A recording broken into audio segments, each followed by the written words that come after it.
Universitas NU Sidoarjo hadir memberi warna bagi pendidikan tinggi di Jawa Timur. Menjadi perguruan tinggi yang unggul dalam pengembangan ilmu pengetahuan, teknologi, seni, dan budaya yang berpedoman kepada akidah Islam Ahlus Sunnah wal Jamaah An-Nahdiyah. Mahasiswa Unusida juga diharapkan menjadi manusia yang berkarakter kuat namun dapat beradaptasi dengan perkembangan zaman. Mari kita mengkuliahkan anak ke Unusida. Apa kehebatannya? Kalau kuliah di mana saja sama-sama menjadi profesional, namun di Unusida ya pinter, ya profesional, ya berakhlakul karimah. Universitas NU Sidoarjo, Religious Campus with Entrepreneur Spirit.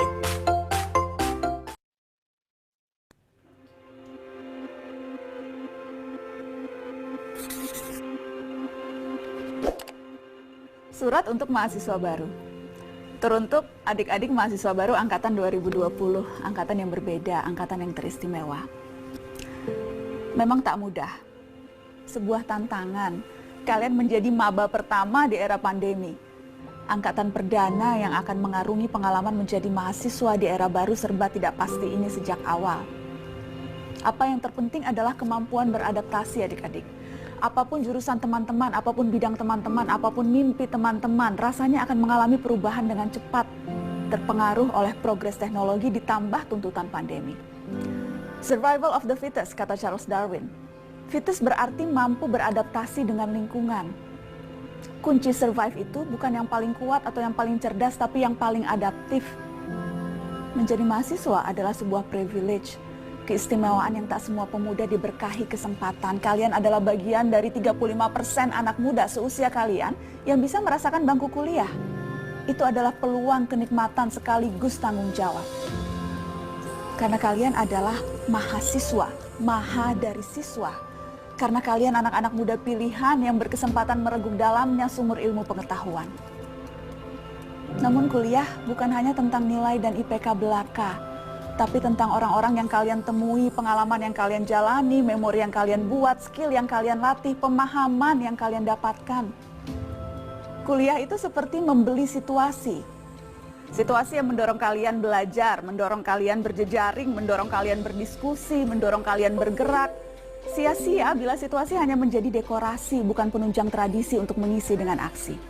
Situasi itu akan meminta kalian membaca buku-buku dan jurnal tertentu.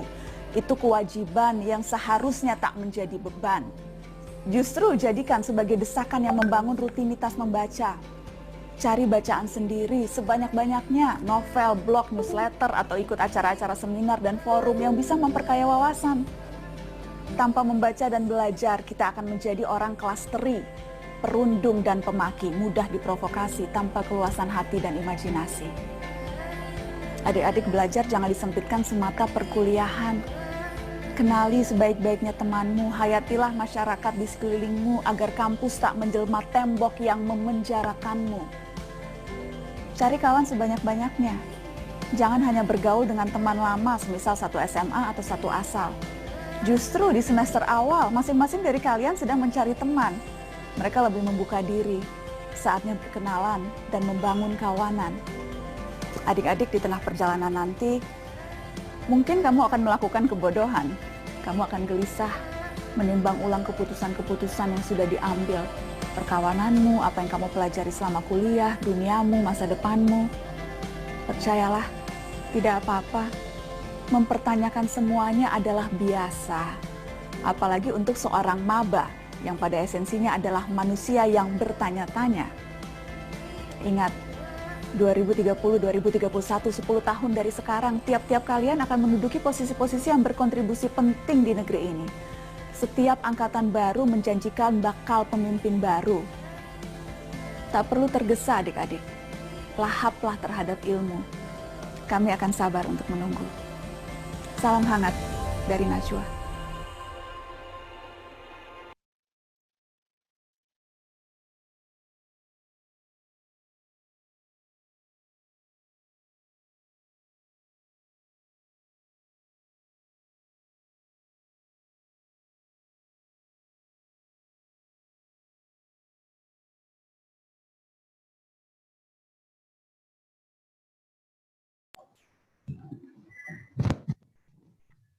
Bismillahirrahmanirrahim.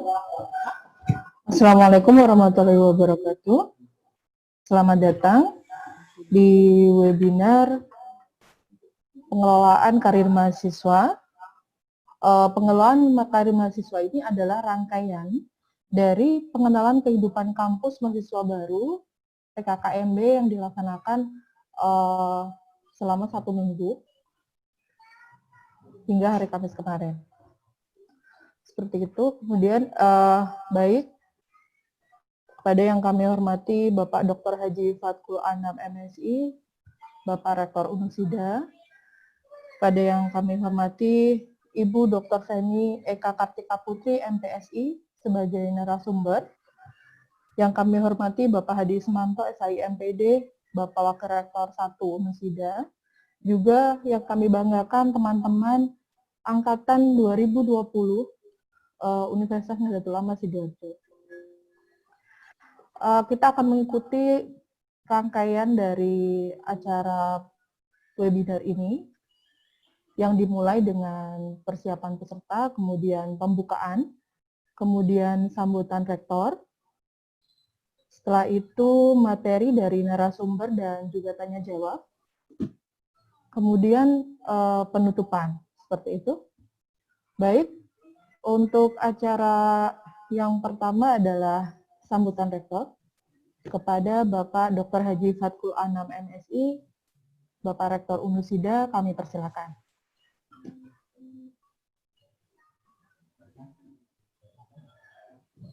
Assalamualaikum warahmatullahi wabarakatuh.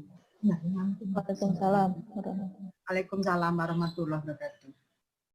Bismillah, alhamdulillah, wassalatu wassalamu ala rasulillah, la hawla wala quwwata illa billah, amma ba'd. Yang saya hormati Ibu Dr. Feni Eka Kartika Putri MC, Asisten Deputi Pemenuhan Hak dan Perlindungan Anak Kemenko PMK. Yang saya hormati Bapak Warek 1, Bapak Hadi Ismanto, Bapak Warek 2, Bapak Khoifullah, para dekan, para kepala biro, dan yang saya banggakan, para mahasiswa yang mengikuti acara webinar pada pagi hari ini. Sejenak marilah kita senantiasa memanjatkan puji syukur kehadirat Allah SWT atas limpahan rahmat dan hidayahnya. Pada pagi hari ini kita masih diberi kesempatan, masih diberi kesehatan untuk bersama-sama tholabul ilmi di dalam rangka kita untuk mencari ilmu. Mudah-mudahan acara pada pagi hari ini nanti memberikan manfaat, utamanya kepada para mahasiswa baru di dalam rangka untuk memulai karir sebagai mahasiswa Universitas Nahdlatul Ulama Sidoarjo. Salawat serta salam mudah-mudahan tercurahkan kepada junjungan kita Nabi Muhammad SAW yang senantiasa kita harapkan syafaat beliau di akhirat. Bapak, Ibu, dan saudara sekalian, utamanya para mahasiswa baru yang saya banggakan, sungguh tidak mudah untuk memulai kebiasaan baru di dalam kita menempuh studi kita di Unusida ini. Kita memulai dengan tahun akademik baru di tengah-tengah pandemi yang sedang berlangsung, yang masih berlangsung, sehingga kita juga harus mengikuti segala protokol kesehatan. Sehingga kegiatan hari ini pun juga diadakan secara daring. Mudah-mudahan ini tidak mengurangi semangat kita untuk tetap berprestasi. Bagian kemahasiswaan, Biro Kemahasiswaan dalam hal ini sudah membuat satu acuan di dalam rangka untuk mendorong dan membantu kalian semua di dalam rangka sukses selama studi. Sukses secara akademik, sukses di luar kegiatan-kegiatan, misalnya kegiatan-kegiatan yang meningkatkan soft skill kalian. Mari bersama-sama kita simak nanti apa yang disampaikan oleh Bu Feni. Kita ambil hikmahnya, kita ambil ilmunya, dan kita terapkan dalam kegiatan kita sehari-hari sebagai tanggung jawab kita sebagai seorang mahasiswa. terima kasih kami sampaikan kepada Bu Femi yang di hari libur masih menyempatkan untuk bergabung bersama kami. Terima kasih kepada seluruh panitia yang dikomandani Pak Warek 1. Mudah-mudahan sekali lagi acara ini nanti berjalan lancar, manfaat, dan para mahasiswa semua dapat menerapkan apa yang disampaikan oleh narasumber pada hari ini. Terima kasih semuanya dan selamat berwebinar. Allahumma fiqilan thoriq. Assalamualaikum warahmatullahi wabarakatuh. Waalaikumsalam warahmatullahi wabarakatuh. Baik, terima kasih untuk sambutannya Bapak Rektor Unisida.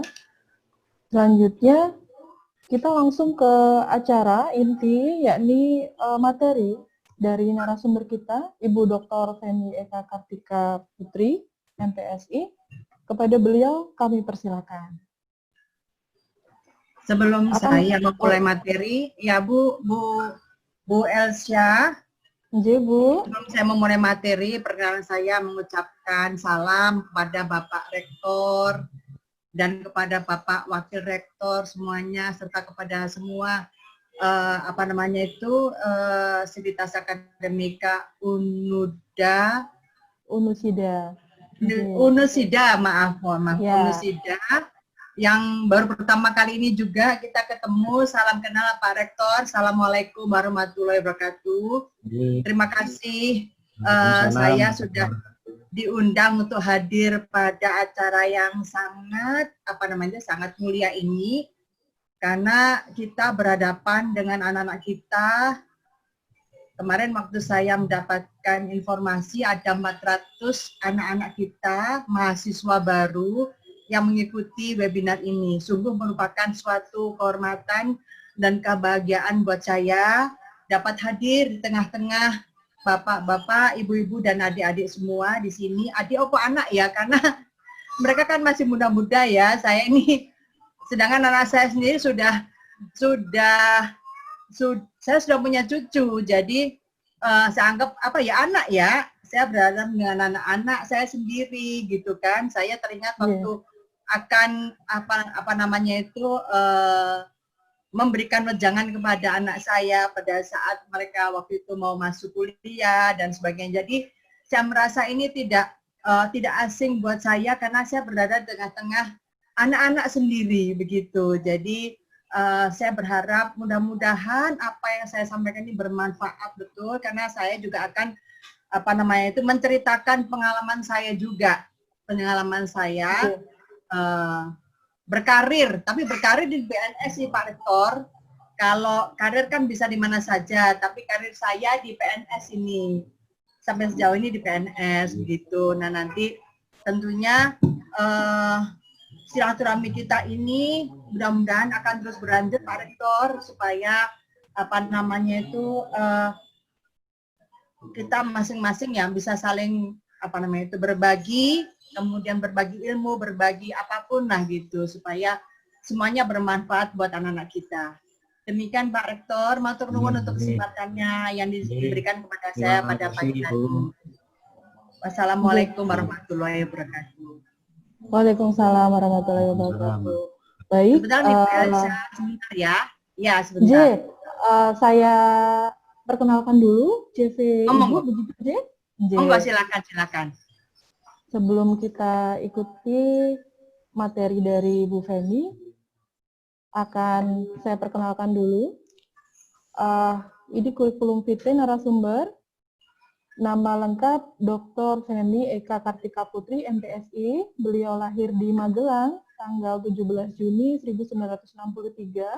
Pekerjaan sebagai Asisten Deputi Pemenuhan Hak Anak dan Perlindungan Anak, Kemenko Bidang Pembangunan Manusia dan Kebudayaan. Alamat kantor di Jalan Merdeka Barat, nomor 3, Jakarta Pusat. Kemudian pendidikan terakhir S3 Psikologi UI.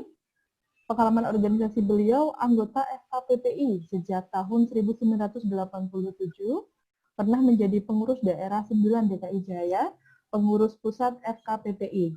Sekarang menjabat sebagai Ketua Bidang Pendidikan Wanita FKPPI. Baik, selanjutnya akan kita simak dari Bu Femi, begitu, Njek?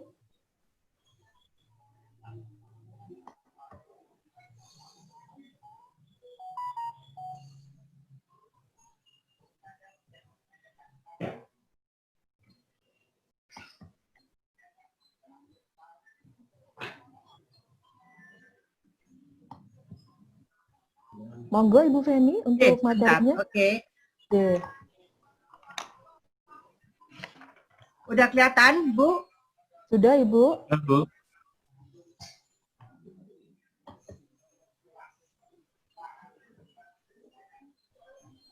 Sebentar ya, saya ini kan ke slideshow.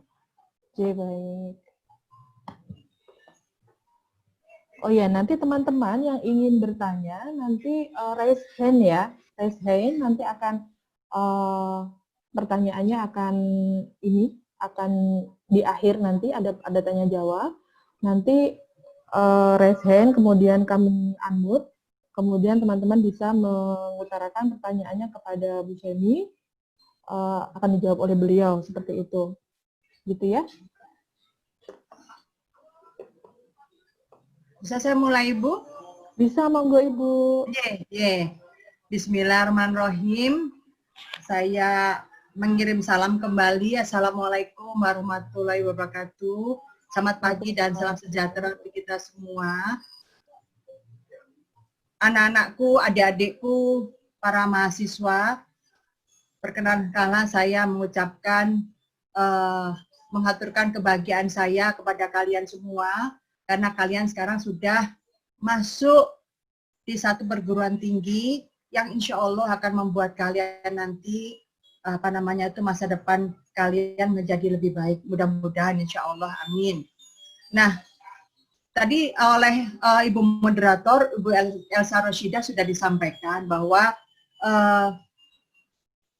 tentang kurikulum vitae saya, bahwa saya lulusan S3 Fakultas Psikologi UI, kemudian kegiatan saya bergabung di forum komunikasi putra-putri Purnawirawan dan putra-putri TNI Polri. Jadi itu kegiatan saya selain kegiatan saya bekerja begitu. Nah, sekarang ini adik-adik sekalian ya, dari hasil survei BPS, banyak anak-anak muda yang sudah tidak tertarik masuk ke dunia organisasi. Ya, padahal dunia organisasi kepemudaan itu penting untuk menggembleng kita. Ya, istilahnya juga sebagai kawah condor di muka kita juga ketika nanti akan terjun ke masyarakat. Jadi adik-adik jangan enggan ya untuk masuk ke dunia organisasi. Selain tentunya dunia organisasi kemahasiswaan di dalam kampus, tapi penting juga ya membuat jejaring di luar organisasi kampus. Organisasi mahasiswa di kampus itu penting karena apa? Ya, kita sekarang membutuhkan networking seperti disampaikan oleh Mbak Najwa Shihab tadi ya di videonya, itu penting. Jadi carilah teman sebanyak mungkin karena itu juga akan menggembleng kita ya, menjadikan kita berani mengungkapkan pendapat, kemudian kita juga merasa saya harus lebih lebih bisa dari orang lain seperti itu. Nah, itu penting bagi kita ya, bagi adik-adik semua, istilahnya untuk bergabung dengan organisasi pemuda, tentunya organisasi pemuda yang sudah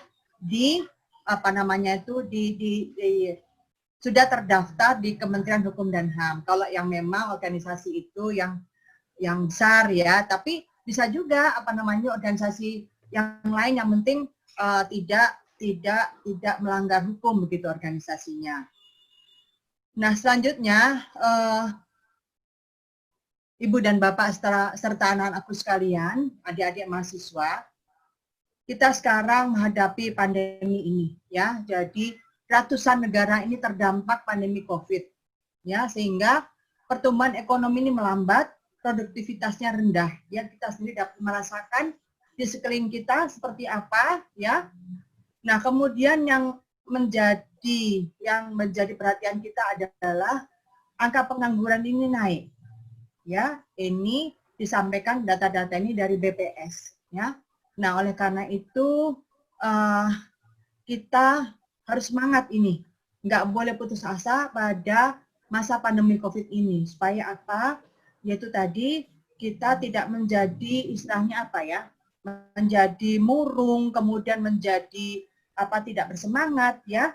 Tapi ini perlu saya sampaikan supaya kita semua justru menjadi semangat, justru menjadi kalau begitu saya tidak boleh menjadi tidak mau berkontribusi di dalam angka pengangguran tersebut ya.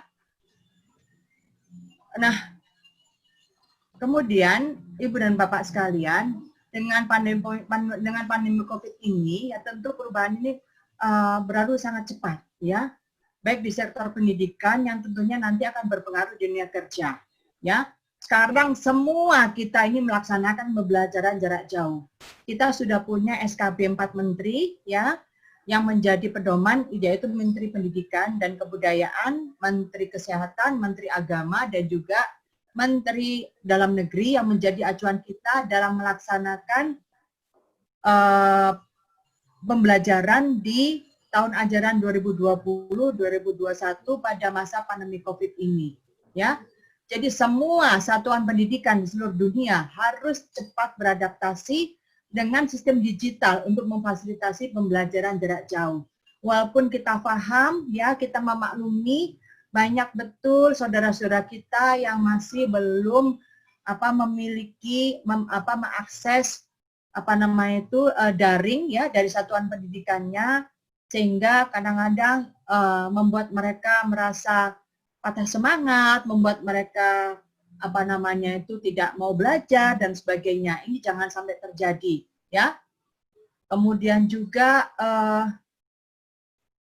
ini soalnya tertutup oleh gambar ini sebentar ini.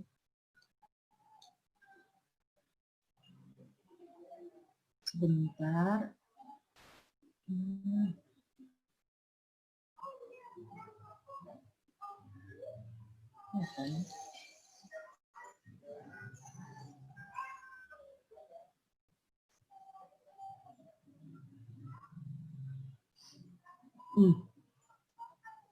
Nah, ini saya sampaikan di sini karena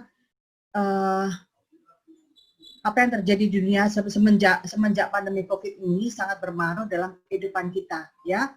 Kemudian yang kita hadapi adalah sekarang industri digital, ya, di mana semuanya serba daring, semuanya serba ada di dalam perangkat yang ada di tangan kita atau di depan mata kita. Saya walaupun jauh di Jakarta, tapi saya ada di depan mata anak-anak sekalian. Saya ada di depan mata adik-adik sekalian. Jadi kalian bisa melihat wajah saya. Saya di sini bisa melihat namanya Iva Ainurosita. Saya bisa melihat Cindy Khoridatul dan sebagainya. Ada juga Dwi Ramadhani, kelompok 2. Jadi walaupun saya jauh di Jakarta, tapi saya bisa melihat loh, ya kalian. Nah ini hebatnya teknologi digital yang kita hadapi sehari-hari, dan kita memang harus berhadapan dengan teknologi digital ini, ya.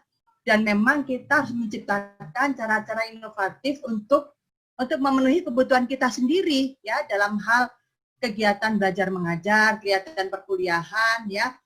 Memang kita harus perlu menciptakan cara-cara inovatif untuk memenuhi kebutuhan kita sendiri, ya.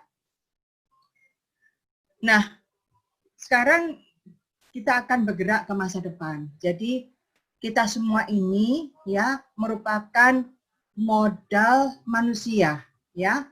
Kita ambil ini dari konsep human capital dari OECD. OECD itu negara-negara maju dunia, ya. Jadi konsep human capital itu tidak hanya mengacu pada aspek atau bidang pendidikan, tapi juga memasukkan aspek kesehatan, sikap dan perilaku terutama dalam dunia kerja yang membantu mendorong pertumbuhan ekonomi. Jadi adik-adik sekalian, kita semua harus sehat, ya. Tidak hanya penting aspek kognitif kita, ya, tapi kita ini harus sehat. Karena kalau kita kerja, ya, kesehatan kita sangat membantu, ya, sangat membantu kita untuk bisa bekerja dengan baik, ya. Nah, human capital OECD ini merupakan pengetahuan, keterampilan, kompetensi, dan atribut yang melekat pada seseorang atau sekelompok individu yang diperoleh selama hidupnya untuk memproduksi barang, jasa, ataupun pemikiran di sekelilingnya. Jadi kita harus, kalau mau ke sana itu memang ya, kita harus menjadikan kita ini, kita harus menginvestasi diri kita ya, dengan kesehatan ya, dengan sikap dan perilaku, kemudian juga pengetahuan, keterampilan, kompetensi, dan atribut-atribut yang melekat pada diri kita atau kelompok kita, gitu ya. Yang nanti intinya adalah kita harus memproduksi barang, jasa, maupun pemikiran kita sendiri, ya. Kita berkontribusi pemikiran kita terhadap lingkungan kita, begitu. Nah, ini dia bagaimana OECD ini melihat pendidikan dan keterampilan di tahun 2030. 2030 itu tidak lama, ya. Tinggal 10 tahun lagi. Kira-kira 10 tahun lagi kalian mau jadi apa ya?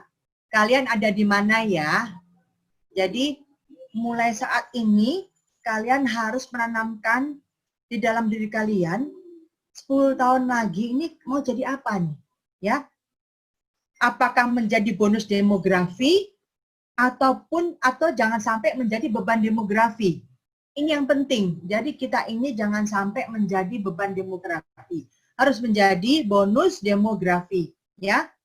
Karena tantangannya adalah tadi lingkungan. Ya, kita nggak tahu kapan pandemi COVID ini berakhir. Ya, kemudian tantangan juga faktor ekonomi. Ya, apakah kita sekarang mengalami resesi atau tidak? Ibu Sri Mulyani menyampaikan bahwa kita sudah masuk masa resesi. Ya, kemudian bagaimana lingkungan sosial kita? Ya. Kalian mahasiswa ini, ya, kalian adalah masuk dalam tahap perkembangan dewasa awal. Jadi sudah dewasa loh, ya. Jadi jangan dikit-dikit ngerengek, dikit-dikit ini, dikit-dikit itu. Aduh, kayaknya masih kecil, aduh kayaknya masih belum dewasa. Nggak bisa begitu. Tapi kalian sudah masuk ke dalam, ya, tahap perkembangan dewasa awal. Oleh karena itu kalian harus juga belajar bertanggung jawab terhadap tugas-tugas yang disampaikan kepada kalian. Ya, nah, ke depan kita memerlukan kompetensi. Ya, seseorang harus memiliki kompetensi supaya dia bisa apa? Bisa beradaptasi dengan lingkungannya.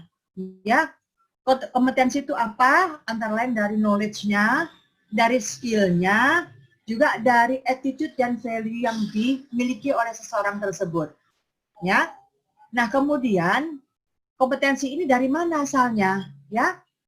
Ya, kemudian bisa dari diri sendiri, ya. Kemudian kalian ini sekarang sedang mengasah ilmu di Unusida. Kemudian kalian ini akan menjadi bagian dari komunitas, ya. Kalian juga akan menjadi bagian dari teman-teman kalian, ya. Teman kalian ini mestinya menjadi influencer, ya, bisa saling berbagi, bisa saling berbagi ide, saling berbagi informasi, ya. Jadi jangan cuma isinya TikTokan aja, mau TikTokan segala macam itu enggak. Ya, sekali-sekali boleh ya dengan teman-teman sebaya, tapi jangan terus-terusan santai-santai karena kita nggak bisa santai-santai terus gitu ya. Nah, kemudian juga tentu saja harus didorong oleh orang tua, mendapatkan dukungan dari orang tua, ya. Kemudian juga dapat dukungan dari lingkungan pendidikan kalian di Unusida tentunya, ya. Dan ini semua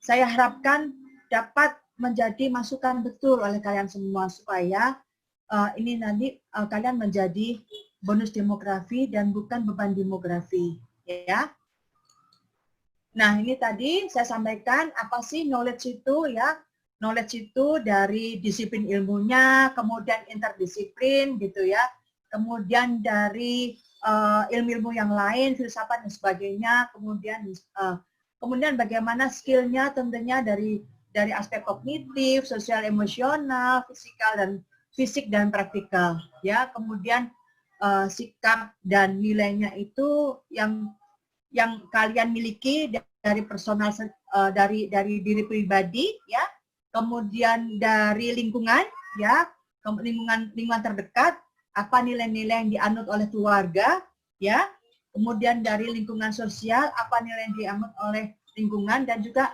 nilai-nilai global tentunya kita harus ikut ke sana ya, supaya kita bisa mendapatkan, supaya kita memperoleh kompetensi untuk abad 21 ya. Nah, yang lebih dasar dari itu adalah kalian harus mempunyai kompetensi literasi ya, numerasi, data dan digital literasi, kemudian physical and mental health ya, kesehatan fisik dan mental ini penting ya di zaman pandemi COVID ini, dijaga betul jangan sampai kita ya sakit, dan juga sakit fisik maupun sakit mental karena kelamaan di rumah, karena kelamaan tidak bergaul dengan orang lain. Tapi karena kita sudah punya bergaul, tidak harus ketemu secara fisik kan, tapi bisa secara daring tadi ya, secara online, dan juga sosial dan emotional skill ya. Nah, apakah nilai-nilaimu ya? Setiap orang mempunyai nilai-nilai tentunya yang dianut oleh dia ya. Seperti contohnya begini, bagaimana pendidikan ini mempunyai nilai, menjadi nilai untuk kalian ya. Kemudian bagaimana spirituality atau religiusitas kalian itu mempengaruhi kalian. Kemudian bagaimana keluarga itu mempengaruhi kalian, nilai-nilai keluarga itu apa ya, dan sebagainya. Ini nilai-nilai yang melekat pada kita sehari-hari ya. Nah, penting bagi kita ya untuk melihat nilai-nilai ini dan menentukan yang mana yang terpenting pada saat dibutuhkan, begitu ya, nilai-nilai tersebut ya. Nah, tadi saya sampaikan bahwa kita, karena dalam masa pandemi COVID ini terjadi perubahan yang sangat cepat ya. Sekolah-sekolah di seluruh dunia harus beradaptasi dengan sistem digital untuk memfasilitasi kegiatan pembelajaran. Kemudian institusi banyak yang mendapat tekanan finansial ya. Banyak sekolah dan perguruan tinggi mendapatkan tekanan finansial karena salah satu alasannya, saya nggak tahu apakah ini terjadi juga di Unusida ya, karena orang tua dan siswa mendorong institusi untuk menurunkan biaya kuliah. Kemudian di dunia kerja ini mempercepat akses digital di semua industri ya. Kemudian ada tekanan lebih besar untuk memperbaharui keterampilan ya. Jadi pekerja-pekerja pun didorong untuk menyesuaikan diri dengan cara kerja yang baru, dan mereka harus tetap kompetitif begitu. Nah, yang paling baik adalah ada peluang di bidang kewirausahaan ya. Sekarang ini banyak yang jualan online ya, reselling dan sebagainya. Nah, para pelaku wirausaha akan menjadi pendorong penting untuk pemulihan ekonomi dalam menciptakan cara-cara inovatif untuk memenuhi kebutuhan masyarakat. Ya.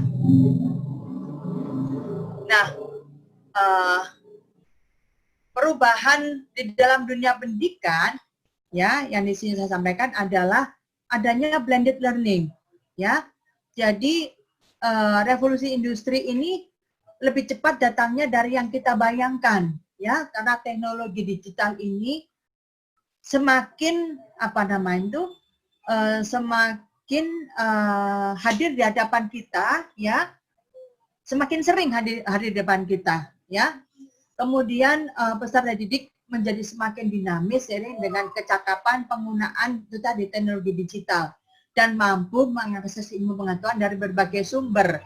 Jadi sekarang sudah banyak jurnal, sudah banyak textbook yang bisa secara cepat diakses dari Android kalian, dari laptop kalian, dari komputer kalian. Jadi tidak ada kata tidak bisa, tidak ada kata tidak mungkin ya. Karena semuanya bisa secara cepat ya diakses oleh alat digital yang kalian miliki. Nah, kemudian konsep pembelajaran dengan blended learning pada intinya ya itu tadi menggabungkan antara kegiatan belajar tatap muka dengan pembelajaran jarak jauh ya. Ini pembelajaran terbaik bagi pendidikan menengah ke atas. bagi kalian semua.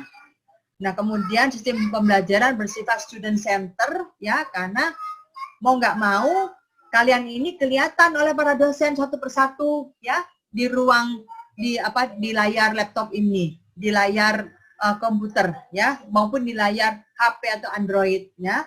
Jadi guru ini dapat mendorong siswa untuk lebih berpikir kritis dan mampu merefleksikan pemahaman yang didapatkan ya. Nah, kemudian penugasan-penugasan sebaiknya bersifat project based ya, dan lebih baik berdasarkan pengalaman-pengalamannya. Jadi tidak harus berdasarkan kurikulum yang ada, tapi tentu saja itu mengacu pada kurikulum, tapi tugas-tugasnya tentunya bersifat lebih baik bersifat project based ya, dan tentunya berdasarkan pengalaman-pengalaman yang ada. Nah, kemudian Bapak dan Ibu dosen dituntut lebih dinamis dan mampu menciptakan suasana interaktif serta berbagai bahan ajar yang menarik untuk dieksplor peserta didik. Jadi nggak kayak kegiatan tatap muka di depan kelas ya. Jadi dosen-dosen pun harus mampu menciptakan suasana dan kegiatan pembelajaran interaktif yang menarik untuk dieksplor oleh kalian semua. Kalau di rumah saya, ini cucu-cucu saya, itu kadang-kadang suka nggak mau, boring gitu. Karena gurunya nggak pinter membuat konten pembelajaran yang menarik. Jadi ini penting buat kita semua, khususnya bagi anak-anakku mahasiswa, adik-adik mahasiswa yang berada di jurusan atau fakultas pendidikan guru SD. Ada ya? Saya lihat di situ. Ada, Bu. Ada ya? Ada. Nah, ada prodi PGSD. Prodi PGSD ya. Ini penting betul supaya anak-anak kita ini anak-anak yang belajar itu nggak boring gitu loh, nggak bosen gitu, karena nggak mau dia tampil, gurunya cuma ngajarnya begitu ya. Jadi kegiatan yang biasanya dilakukan di depan kelas itu sama dilakukan pada saat pandemi COVID ini di depan layar HP atau layar laptop. Jadi mereka sekali dua kali memang lama-lama dia bosan ya. Nah, kemudian kenapa kita melakukan blended learning? Karena secara nyata dapat meningkatkan antusiasme serta kemampuan analisis dari peserta didik ya. Jadi dengan adanya blended learning ini ya, paling tidak kamu sekarang sudah besok akan Zoom, besok akan webinar, sehingga kita juga akan merubah ya, men-set ya kognitif kita menjadi lebih siap ya. Beda kalau di depan kelas, kadang-kadang kalau lagi malas gitu kan ya kan, duduk di belakang aja biar nggak kelihatan dosen. Tapi kalau di sini dengan kegiatan daring, kalian kelihatan mukanya satu-satu, ini ngantuk ini tadi malam kayaknya nggak belajar, ini tadi malam kayaknya nggak siap ini. Nah, seperti itu. Jadi ketika kita belajar kita blended learning ini, tentunya kita harus siap, kalian juga harus siap gitu ya. Nah, dengan adanya blended learning ini, proses belajar tidak terbatas pada ruang dan waktu, tapi juga maksud saya juga perlu diupayakan juga ada waktu istirahat, ada waktu untuk bergaul dengan teman sebaya, dengan komunitas, tapi melalui daring loh ya. Jadi tidak Zoom terusan dalam sehari itu isinya kegiatan tatap muka dengan dosen di depan laptop ya, karena itu juga melelahkan. Nah, ini nanti tolong bisa didiskusikan dengan dosen-dosennya ya. Kemudian ini tadi melalui blended learning ya. Nah, sekarang kita lihat ya. Saya kemarin lihat di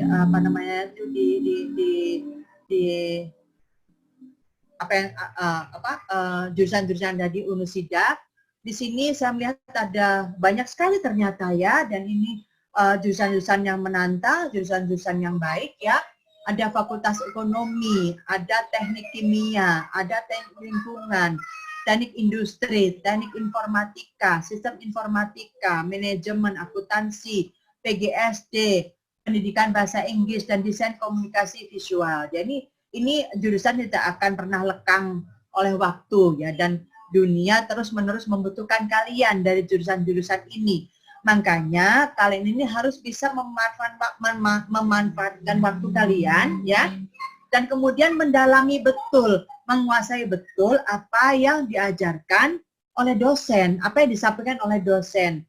Juga kalian juga harus mampu menggali potensi diri terkait dengan jurusan kalian ini sendiri ya. Jadi jangan hanya mengandalkan materi dari dosen ya, tapi carilah materi-materi lain untuk meningkatkan kompetensi tadi ya, supaya kalian ini pada 10 tahun mendatang udah punya karya yang bagus, udah punya jabatan yang baik, ya apapun itu, ya. Kalau kalian cuman ya udahlah, yang penting aku kuliah, yang penting udah menuruti kata umi, kata ayah, menuruti kata mama, papa dan sebagainya, jangan, ya, karena tantangan ke depan itu lebih berat, ya. Saya harus menyampaikan seperti ini karena memang kita nggak boleh lengah, ya. Ke depan ini kita membutuhkan anak-anak muda yang penuh semangat, ya, yang punya kompetensi, ya, itu yang kita butuhkan karena kita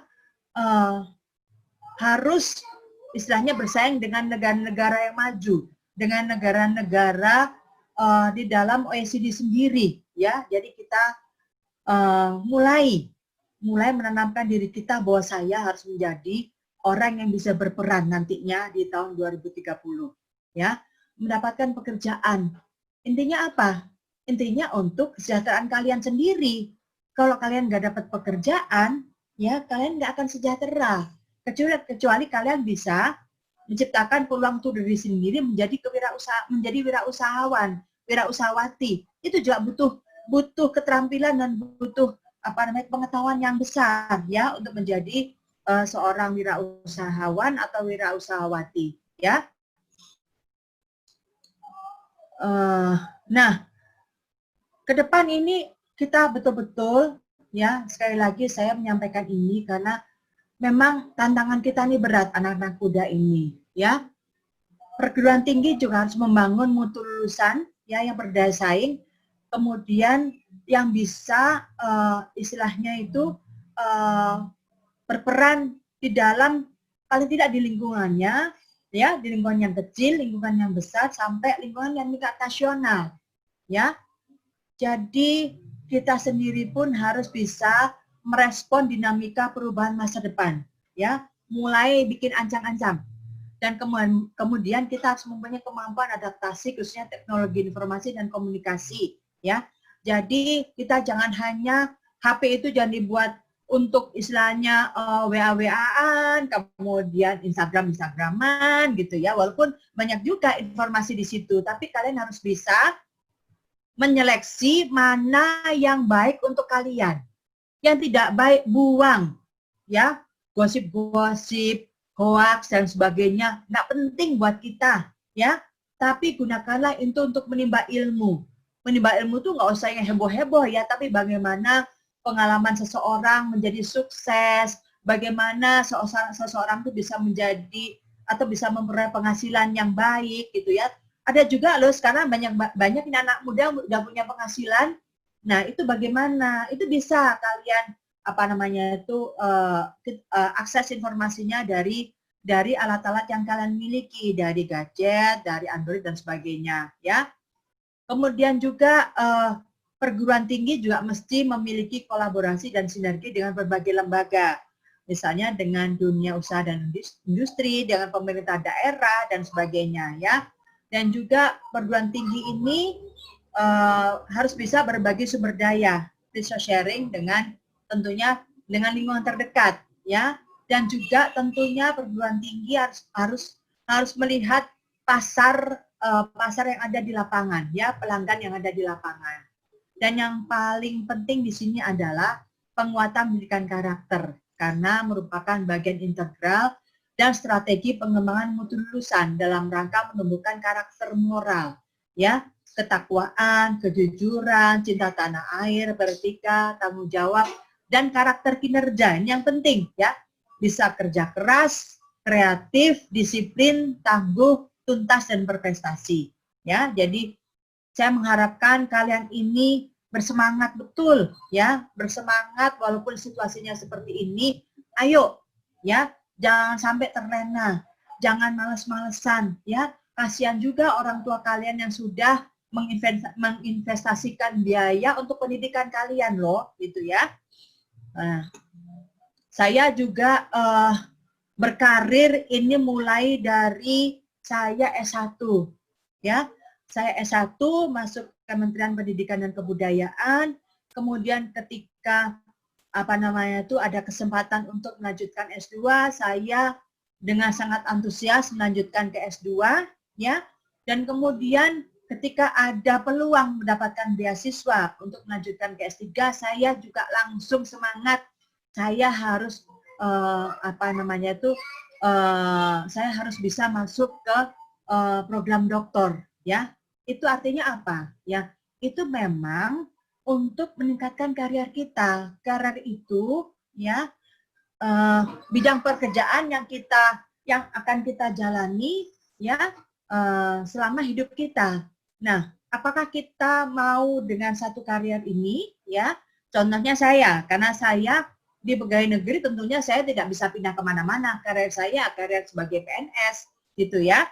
Nah, tapi saya tidak bisa tinggal diam. Kalau saya nggak ambil S2, saya nggak ambil S3, tentu saya akan sulit menjadi asisten deputi seperti sekarang ini. Apalagi sekarang sudah banyak perempuan yang jadi doktor, sudah banyak SDM-SDM yang lebih muda yang juga pendidikannya tinggi-tinggi. Jadi kita sendiri juga harus mempersiapkan diri. Kalau kita ingin berkarir di satu tempat, tentunya kita akan mempersiapkan diri tersebut, ya. Nah, tadi sudah saya sampaikan bahwa sekarang ini, tapi ini mudah-mudahan tidak menjadikan kalian jadi pesimis ya. Saya mengharapkan kalian justru semangat karena mereka ini sebetulnya semuanya punya kompetensi, hanya mungkin tidak sesuai dengan lapangan pekerjaannya. Jadi pengangguran lulusan universitas ini ternyata meningkat ya di tahun 2018 maupun di 2018, 2019 dan juga di 2020 ini ya. Nah, ini artinya kita memang harus membina karir mulai dari sekarang. Yang kalian yang masuk ke Fakultas Ekonomi nantinya mau jadi apa sih? Kebayang nggak? Ya, setelah lulus ini mau jadi apa? Pengennya jadi apa?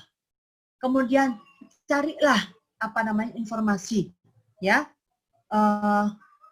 Bagaimana saya harus mengembangkan karir ini setelah saya mempunyai cita-cita, ya. Kalau kecil kalian punya cita-cita, ya, kalau ditanya sama bu guru waktu TK itu mau jadi apa, gitu kan. Nah, sekarang kalian juga harus punya cita-cita nih, tapi kalian sudah punya lebih banyak modal, karena modal kalian udah tinggi, ya. Kalian sudah di sini nanti pastinya akan lulus, sudah punya modal ijazah sarjana. Nah, sekarang kalian ingin mendapatkan karir yang seperti apa? Nah, tentunya ya tidak hanya pendidikan ini saja yang akan kalian miliki yang ketika kalian akan memilih karir, tapi juga pastinya membutuhkan pelatihan-pelatihan untuk mendukung karir kalian, kemudian juga membutuhkan pengalaman-pengalaman ya untuk meningkatkan karir kalian ini ya. Saya punya anak satu perempuan ya, dia lulusan dari Fakultas Kedokteran Universitas Indonesia, dan waktu saya tanya kamu setelah lulus menjadi dokter ini mau kerja di mana? Saya tanya begitu. Saya mau menjadi dokter yang profesional, mah. Dia bilang begitu. Kamu nggak kepengen masuk di Kementerian Kesehatan? Enggak, saya nggak kepengen jadi PNS. Saya ingin menjadi dokter yang profesional. Jadi akhirnya sekarang dia melanjutkan pendidikannya supaya menjadi dokter spesialis tetap di UI, dia mengambil jurusan neuro. Jadi itulah karir yang akan dia lakoni sepanjang hidupnya. Jadi dia akan mengambil istilahnya spesialis ya, kemudian spesialisasi, dan nanti tentunya akan mengambil subspesialis lagi supaya kompetensinya bertambah ya. Nah, adik-adik sekalian, anak sekalian, jika kalian berencana untuk meniti karir di perusahaan besar, ya, Indonesia sekarang banyak perusahaan yang besar, ya, maka tidak hanya gelar sarjana saja. Anda juga membutuhkan gelar master untuk membedakan diri dengan kandidat yang lain, ya, karena sekarang banyak udah S2, S3, entah lulusan dari mana, tapi itu menjadi penyemangat kita untuk maju ke depan. Bahkan beberapa perusahaan di dunia membutuhkan seseorang dengan gelar MBA karena perusahaan besar ya, dari sekolah bisnis ternama untuk menduduki posisi kepemimpinan. Biasanya di sana ada Harvard ya, ada banyak sekali kok di Amerika, di Inggris juga ada gitu ya, ada salah satu perguruan tinggi di kota London ya, Business School of London apa nggak salah, itu artinya sekolah perguruan tinggi di bidang ekonomi yang sangat terkenal di dunia ya, karena memang fakultas ekonominya itu mendapat ranking yang tinggi di tingkat internasional. Jadi ini adik-adik sekalian, kalau kalian ingin mempunyai karir yang baik, apalagi di perusahaan-perusahaan yang besar ya, mereka itu pastinya akan meminta kompetensi yang lebih dari kalian ya. Karena mereka namanya juga perusahaan multinasional, yang lainnya lebih tinggi lagi. Nah, ini yang memang membutuhkan atau akan meng-hire seseorang dengan gelar tertentu ya, dari perguruan tinggi tertentu. Tapi jangan khawatir ya, kalian juga harus mempunyai kompetensi ya, supaya tidak kalah bersaing dengan perguruan tinggi yang lain ya. Nah, kemudian bisa kita lihat bagaimana profil ketenagakerjaan di Indonesia ya. Jadi penduduk dengan usia kerja di Indonesia ini ada sekitar 199, sekian juta ya. Jadi besar ya. Kemudian yang bukan angkatan kerja itu sebesar 30,83%. Kemudian angkatan kerjanya ada 69,17% ya. Dan ini dia, ada penganggur terbuka sebesar 6,88 juta ya. Nah, ini yang menjadi keprihatinan kita semua. Jangan sampai kalian juga masuk ke dalam angka-angka tersebut. Jangan sampai kalian berkontribusi terhadap angka penganggur terbuka tersebut ya, karena nanti ketika selesai pandemi COVID ini, kita mengharapkan semua kegiatan ekonomi ini bergerak sehingga penganggur-penganggur terbuka ini menjadi berkurang ya, dan kalian juga kelak mendapat pekerjaan yang baik ya. Nah, ini yang sudah bekerja juga tinggi juga, tapi yang saya sampaikan di sini adalah penganggur terbuka ini ya. Dan kemudian latar belakang pendidikannya apa ya, kita lihat di situ sudah kelihatan bahwa perguruan tinggi juga menyumbang pengangguran terbuka ya. Nah, yang juga saya sampaikan di sini, jangan sampai kalian ini masuk adalah ke dalam grup NEET ya, not in education dan not in training. Jadi putus sekolah atau putus kuliah, kemudian juga nggak ngapa-ngapain gitu ya. Kalau kata orang Jawa, kalau kata orang DKI itu, mereka yang ini yang masuk di golongan NEET ini adalah dalam kata sehari-hari itu mereka yang lontang-lantung, ya kan? Lah ini yang memprihatinkan kita semua. Oleh karena itu kalian jangan sampai putus kuliah, ya. Harus semangat ya dalam kondisi seperti ini. Karena ini yang akan membebani bonus demografi kita, ya. Nah, kelompok yang tadi itu, yang NI tadi, not in education dan not in training tadi, ya, jumlahnya ini cukup lumayan ini, ya, berada di 21,17% dari total penduduk usia kerja muda di Indonesia, ya. Jadi mereka ini usianya ada 15 sampai 24 tahun, ya. Kerja kagak, sekolah kagak, ya. Kata orang Betawi, nah ini nggak ngapa-ngapain.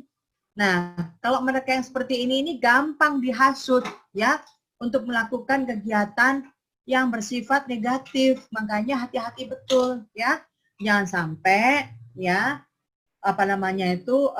terlalu erat bergabung dengan mereka ini, kelompok ini, ya. Tapi kalau Anda bisa menjadi, ya, agent of change-nya, itu bagus sekali, ya. Jadi di lingkungan kalian yang memang ada geng NIT ini yang nggak sekolah dan tidak di dalam pelatihan, ya, ayo ajak mereka untuk berkegiatan yang positif, ya, supaya mereka tadi itu nggak lontang-lantung, udahlah pandemi COVID ini, tapi mereka berada di luaran, bingung gitu, ya. Ya, kalian ini juga punya tugas untuk mengajak mereka supaya mempunyai kegiatan-kegiatan yang positif, ya. Nah, ini tadi, ya, totalnya itu sekitar 9,59 juta, ya. Ini tadi yang pasif mencari kerja yang di rumah-rumah aja, nggak punya kemauan, putus asa gitu, ya. Kemudian keluar juga wajahnya itu nggak cerah gitu, ya. Jangan sampai ini terjadi kepada kita, ya. Jadi apalagi ini biasanya ini kalau sudah masuk di dalam geng NIT ini, ya, kalau yang perempuan, alah udahlah mendingan gue kawin aja deh gitu, ya, daripada juga membebani orang tua, daripada gue nggak ada kerjaan, daripada gue juga nggak ada, ini kalau orang Jakarta nih, ya, gitu, udahlah kalau dikawinin ya udah aja lah gitu. Nah, jangan sampai seperti ini, ya, karena berumah tangga itu tidak dipersiapkan, tapi karena kondisi yang seperti itu kan nggak baik seperti itu. Jadi memang kalau mereka yang akan menikah seharusnya memang sudah siap untuk menikah. Jadi bukan karena mereka karena nggak ada kerjaan gitu, ya, karena nganggur di rumah, mendingan menikah, itu jangan sampai, ya, baik laki-laki maupun perempuan, ya. Dan yang juga ada yang juga aktif nih, ya, aktif ini masih mencari pekerjaan dan sebagainya. Ini data-data dari Kemenaker, ya. Nah, kemudian nih berdasarkan jenis kelamin, ya, yang berjenis kelamin perempuan ini, ya, persentasenya ini 27,59%, ya. Kalau yang di kelompok laki-laki ini 0,9%. Jadi anak-anak kita yang perempuan ini, yang persentasenya ini besar, kalau ada di lingkungan kalian, coba diajak berkegiatan yang positif, supaya mereka ini tadi, daripada aku nggak punya pendidikan, daripada nggak punya keterampilan, udahlah menikah aja gitu, ya. Padahal mereka masih belum siap untuk menikah, ya. Jangan, ya. Tolong diajak untuk berkegiatan yang positif. Ini tadi kita lihat berdasarkan tingkat pendidikannya, ya, di tingkat perguruan tinggi ini cukup tinggi, ya. Nah, ini makanya kalian, ya, nanti jangan jangan berhenti untuk mencari ilmu, ya. Carilah pelatihan-pelatihan, carilah kegiatan-kegiatan untuk mengasah keterampilan diri sendiri, untuk meningkatkan kompetensi diri sendiri, ya. Nah, di Indonesia ini yang paling tinggi ini adalah di Sulawesi Utara, ya. Yang paling rendah itu ada di Bali, karena orang Bali itu istilahnya dia nggak enak kalau nganggur, ya. Dia harus bekerja apa saja. Nah, kita lihat di sini kalau di Jawa Timur seperti apa, ya. Jawa Timur itu 20,98% ya yang masuk ke dalam kelompok NEET ini ya, itu juga cukup tinggi ya. Nah, cobalah diajak ya kalian menjadi agent of change ya, supaya mereka ini paling tidak ya mau mengakses apa namanya itu situs-situs yang memang memberikan keterampilan-keterampilan, apapun keterampilannya, yang penting untuk meningkatkan keterampilannya dia dalam mencari pekerjaan ya. Soft skill itu juga penting ya, mempunyai integritas, kejujuran. Kalau kita kerja nggak jujur ya, ketahuan kerja nggak jujur, apalagi di suatu perusahaan, pasti akan menjadi catatan dan itu akan tersebar di semua perusahaan yang lain. Jadi jangan main-main ya, adik-adik sekalian. Kalau kita nggak jujur ya, kita tidak punya integritas ya, itu kalau kita ketahuan akan tersebar ke semua perusahaan. Jadi jangan main-main dengan soft skill yang harus kita miliki ya. Kita sebagai orang jujur ya, mempunyai karakter ya, supaya itu menjadi modal kita ketika nanti kita memiliki pekerjaan. Nah, anak muda memang tidak boleh menganggur ya. Anak muda yang sudah bekerja harus tetap bekerja, dan yang sudah bekerja memang harus hidup sejahtera ya. Ini kondisi yang diinginkan. Jadi anak muda memang nggak boleh nganggur ya, harus bekerja dan harus sejahtera, itu intinya. Karena kalian sudah mendapatkan kesempatan duduk di perguruan tinggi, maka kalian bisa ya. Jadi tanamkan dalam diri kalian bahwa kalian bisa ya. Kemudian pasar kerja yang ada selama ini ya, memang disesuaikan dengan kebutuhan dari dinamika kebutuhan produksi, kemudian harus punya skill ya, dan mempunyai keinginan untuk lifelong learning. Jadi terus belajar sampai akhir hayat ya. Nanti bisa dilihat ini.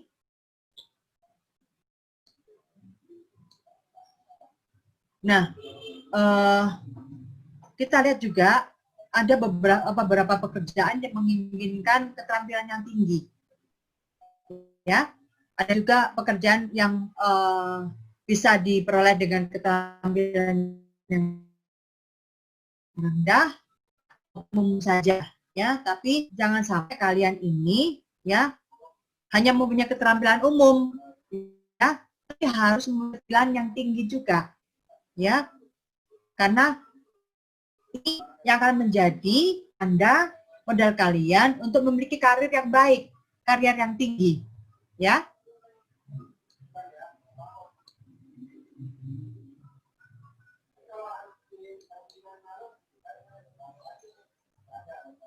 Nah, ini adik-adik sekalian, sebagian besar keputusan karier bisa saja salah. Karena banyak orang yang tidak mengetahui apa yang mereka inginkan beberapa tahun ke depan. Jadi kalian mulai sekarang harus mencari tahu sendiri, kalian ini pengen jadi apa sih ke depan, ya. Jangan membuat keputusan karier hanya berdasarkan pengetahuan sementara saja, ya. Kalian harus mencari informasi, ya. Kalau saya sekarang ada di prodi desain apa tadi, yang paling bawah tadi ya. Nah itu saya ke depannya mau jadi apa sih, ya kan? Kalau saya ada di prodi PGSD, nanti saya akan jadi guru yang seperti, ya. Ini Mbak Cindy Koridatul ini mengkaji. Cindy Koridatul, ini jurusan apa, Nak? Moodnya bisa dibuka nggak? Iya, Bu. Sebentar. Cindy. Kamu ada jurusan apa? Bisa, Bu. Kami bisa membuka. Bu Femi bisa membuka, Bu? Bisa membuka Ya, untuk bisa, Mbak Cindy. J. Ini ada Cindy. Cindy Koridatul. Ya, kayaknya dia liatin di layar, semangat banget. antusias banget ya. Saya lihatin satu-satu. Ada Iva Ainur Rosita. Banyakannya perempuan yang ada di sini ya? Iya Bu, kebanyakan mahasiswa perempuan. Oh, kebanyakan mahasiswa Unusida ini perempuan? Iya betul. Oh gitu. Nah, Dan kami semangat banyak para dari perempuan, PGSD. ayo. Oh, banyak dari PGSD. Baik, ini penting ini karena anak kita ini yang di SD ini merupakan fondasi pertama dan utama ya, karena mereka ini akan apa namanya itu dalam siklus human life siklus itu mereka ini paling penting ya. PGSD ini menjadi harapan kita semua supaya anak kita ini mendapatkan ya hal-hal yang mendasar yang diperlukan dalam kehidupan sehari-hari gitu. Mereka ini mandiri, bisa mandiri dari guru-gurunya, dari guru-guru PGSD ini ya. Jadi ini penting teman-teman di adik di PGSD ini ya. Nah, jangan membuat keputusan karier hanya berdasarkan pengetahuan sementara saja ya. Terus kalian mencari informasi apa sih ya, kalau saya ada di fakultas atau prodi lingkungan teknik lingkungan ya, kira-kira nanti saya akan jadi apa ya gitu. Bagaimana saya akan meningkatkan karier saya ya, keterampilan atau pelatihan apa yang dibutuhkan supaya saya dapat meningkatkan karier saya ya. Jadi ini kalian ini perlu mencari informasi ya. Nah, kalian harus mulai fokus pada visi jangka panjang itu tadi ya. Kedepannya ini 10 tahun lagi ini saya harus jadi apa sih ya. Jangan ya udahlah nanti kok lulus nanti tergantung nanti situasi. Jangan begitu ya. Jadi ini penting mulai dari sekarang mempersiapkan diri dan mengetahui dengan jelas apa yang akan dilakukan di masa depan ya. Kalau dulu waktu saya kecil kalau ditanya nanti Femi kalau besar mau jadi apa nih, waktu di TK dulu ya, saya jawabnya apa coba? Mau jadi manten gitu. Karena saya lihat pengantin itu kan seneng ya, diarak, kemudian yang datang banyak, dapat kado, makan-makan gitu. Jadi dulu saya waktu kecil jawabnya kalau ditanya cita-citanya apa gitu, jadi pengantin gitu. Waduh, kok sekarang nggak boleh kayak gitu. Anak kecil ditanya jadi dokter, insinyur, kemudian ahli digital. Ya sekarang anak kecil udah pada tahu loh apa namanya itu jenis pekerjaan ya. Nah, pastikan memilih karier yang tepat, menjanjikan dalam jangka panjang, dan Anda senang menjalani pekerjaan tersebut seumur hidup. Jadi kalau nanti jadi guru SD, aduh kok saya jadi guru SD ya seumur hidup kayaknya gimana? Jangan, karena masa depan anak-anak itu ada di tangan kalian loh. Justru guru SD itu guru yang paling penting. Guru SD, guru PAUD itu guru yang paling penting dalam kehidupan anak. Karena dia kalau di sekolah menggantikan kedudukan ibunya. Ya, yang kecil-kecil itu yang PAUD bisa pipis di kelas, ya, ngantuk gitu kan. Ya SD juga gitu, malas belajar, lagi nggak punya semangat. Nah, gurunya ini ya penting menjadi penyemangat buat mereka. Guru ini yang menggantikan ibu di rumah gitu loh, yang mendengarkan mereka di depan kelas, mengajak mereka semangat belajar gitu. Jadi PGSD itu menurut saya itu penting sekali ya. Jadi kalian harus semangat, jangan aduh cuman jadi guru SD nih kayaknya terus saya mau jadi dosen gitu. Ya boleh-boleh aja ya, tapi kalau di Amerika contohnya ya, guru-guru yang ada di primary school itu, mereka itu doktor S3, minimal S2. Karena apa? Itu pondasi pendidikan tuh ada di dia. Pondasi pendidikan karakter, nilai-nilai itu ada di tangan guru-guru di primary school ini. Jadi itu yang penting. Jadi jangan menganggap remeh guru-guru SD atau guru-guru PAUD. Ini penting. Ya, jadi jangan nanti misalnya jangan sampai Anda minder. Ah, guru SD kayaknya gimana ya gitu. Enggak. Kalau saya justru menghargai ya kalian yang mau masuk di jurusan PGSD ini, ya, karena masa depan anak itu tergantung dari kalian. Semangat ya semuanya ya yang di jurusan PGSD ya, yang di PGSD ya. Nah, ini tadi ya untuk menciptakan karir, Anda harus punya kompetensi ya. Karir di TNI, karir di kejaksaan, karir di mana-mana ya. Kalian ini memang harus punya kompetensi ya. Kalau enggak ya itu tadi akan berada kok keterampilan yang dimiliki cuma keterampilan umum, ya sudahlah, tidak akan maju-maju ya. Kalau tidak mau mengasah diri, tidak mau mengikuti pelatihan ya, itu akhirnya ya cuma di level-level dasar aja ya. Nanti pensiunnya pasti lebih dini karena itu tadi keterampilannya cuma segitu-gitu aja ya. Jadi kalau ingin memperoleh karir yang tinggi, memang harus dipersiapkan ya. Nah, saya berharap di Unusida ini ada, ini saya sampaikan contoh-contoh ya, career dan scholarship expo ya.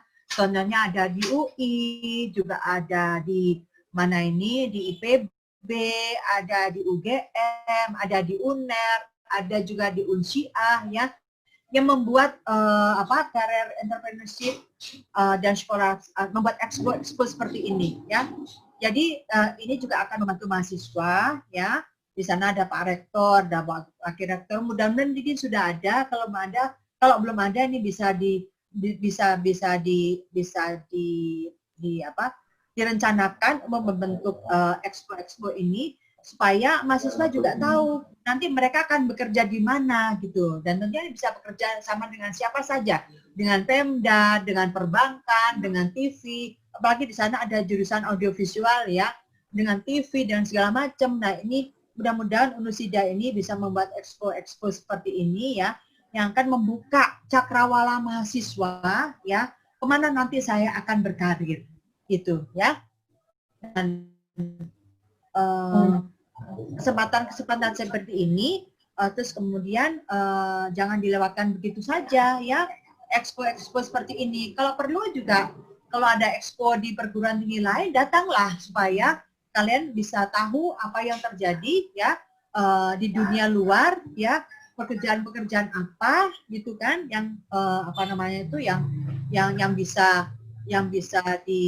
yang bisa nanti diraih dan kemudian meningkatkan karir di situ. Bisa juga kalian juga bekerja di di perusahaan multinasional, kemudian di lembaga-lembaga internasional. Yang penting kalian bisa meningkatkan kompetensi diri kalian.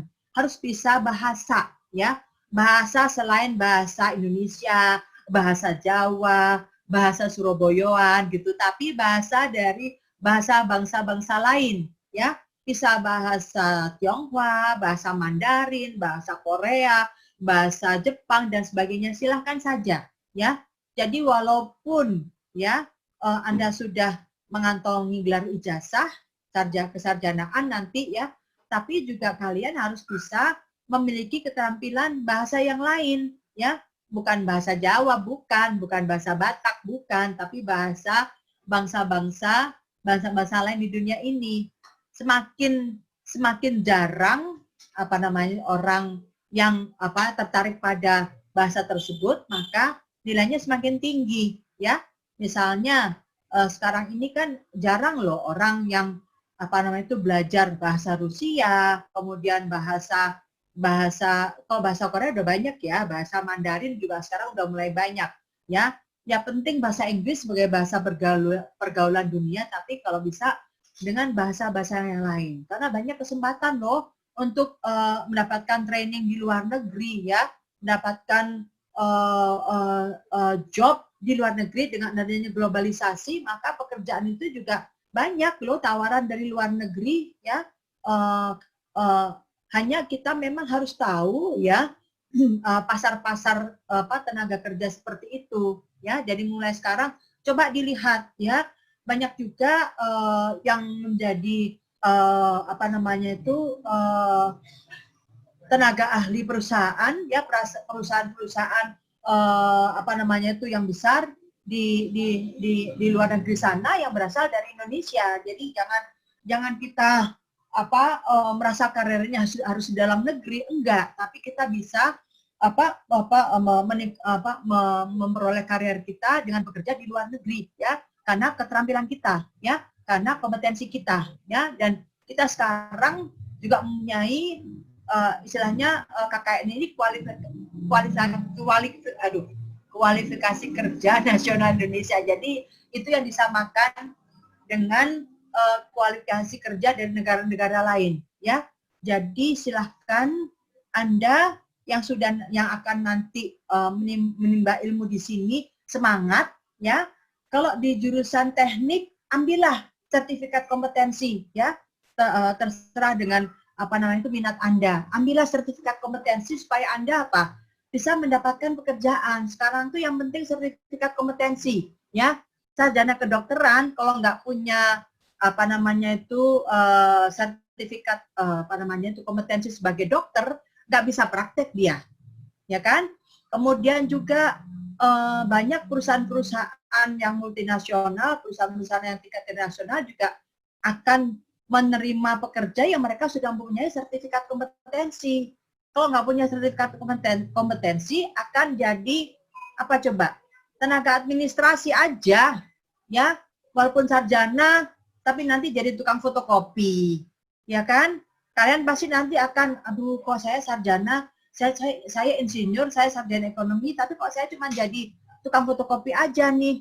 Oke, nggak apa-apa kok pertama-tama, tapi kalau tidak naik-naik karirnya, ya itu dia, karena kalian nggak punyai sertifikat kompetensi, ya. Jadi mulai sekarang, kalian coba lihat, ya, kira-kira nanti kalau saya akan meniti karir di bidang ini, ya, saya harus mempunyai kompetensi apa, kemudian sertifikat kompetensinya seperti apa. Nah itu, ya, untuk untuk karir kalian di masa depan, ya. Tapi tentunya, ya, ini kan cita-cita, ya, cita-cita kalian. Tapi yang penting sekarang adalah kalian harus bisa menjadi yang terbaik, ya, pada saat kalian sedang belajar, sedang menekuni ilmu di Unusida ini. Be the best one, ya. Ingat, be the best one. Jangan ada di barisan belakang, ya. Be the best one, ya. Apalagi yang perempuan-perempuan ini, ya, harus maju. Karena kalau kalian maju, ya, anak-anak juga pasti kalau kalian punya latar belakang pendidikan yang baik, sehat, berakhlak mulia, punya karakter, pasti kalian akan memiliki anak-anak yang juga sehat, cerdas, dan berakhlak mulia juga. Ya, itu intinya. Ya, kan nanti pasti pengen membina rumah tangga kan, gitu. Nah, modal kalian ini sekarang harus diperkuat. Nanti menjadi calon ibu yang baik, ya, ibu yang sehat, ibu yang berpendidikan, ya, yang nanti akan menghasilkan anak-anak yang juga sehat, cerdas, dan berakhlak mulia. Bu Elsa, sepertinya paparan saya sudah habis nih, Bu Elsa. Baik, Bu. Baik, terima kasih Ibu Femi untuk ilmu, materi, nasihat, dan kisah yang sungguh sangat menginspirasi, begitu, Nji. Mungkin setelah ini akan kami buka sesi tanya-jawab, Ibu. Silakan. Nji, silakan bagi mahasiswa yang menginginkan, yang ingin bertanya kepada Ibu Femi, silakan raise hand. Nanti akan kami buka, akan kami unmute, begitu. Kemudian silakan disampaikan langsung untuk pertanyaannya. Ini pertanyaan dari anak kepada Bude, ya? Enggak, Bu. Kepada beda Bude. usianya, kalau dilihat dari Ibu sama kami nggak beda jauh kok, Bu.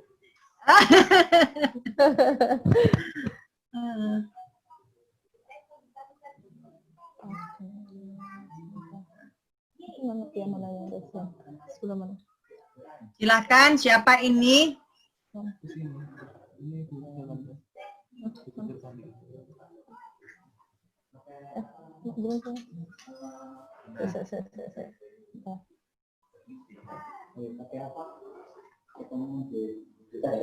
Nanti kalau sudah pandeminya berakhir, kalau kalian Ya. ada studi tour ke Jakarta, mampir ke kantor saya ya. Oke. Oke, baik. Ini banyak Ibu yang raise hand. Saya mulai Silakan. dari Mbak Nur Afrilia. Oke. Apa pertanyaannya? Ada di chat room ya?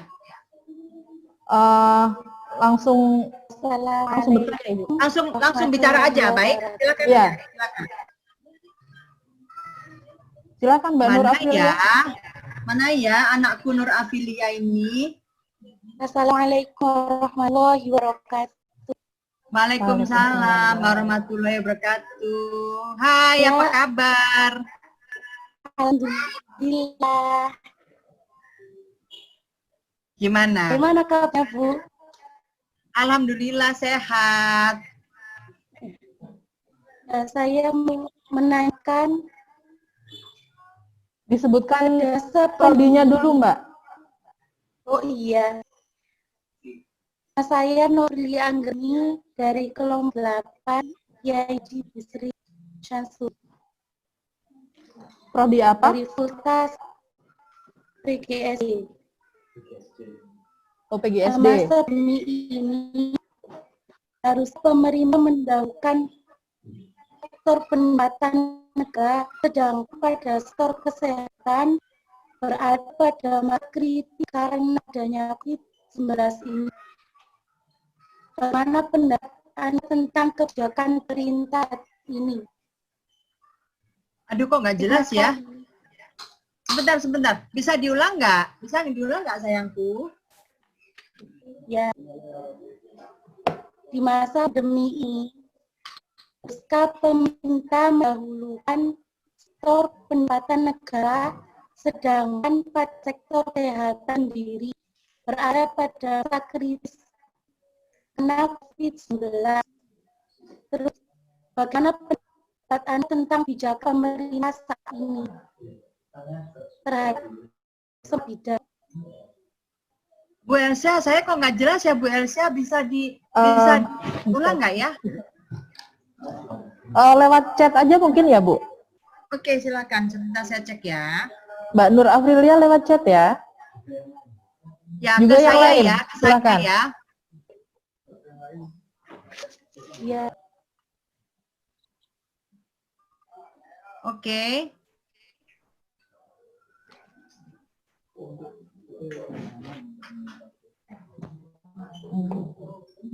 Bisa ditulis di ruang chatnya. bisa. Soalnya kayaknya ada putus-putus gitu, jadi saya. Ya, mungkin kondisi sinyalnya yang kurang bagus, Ibu. Ya, betul. Makanya ditulis aja, nggak apa-apa.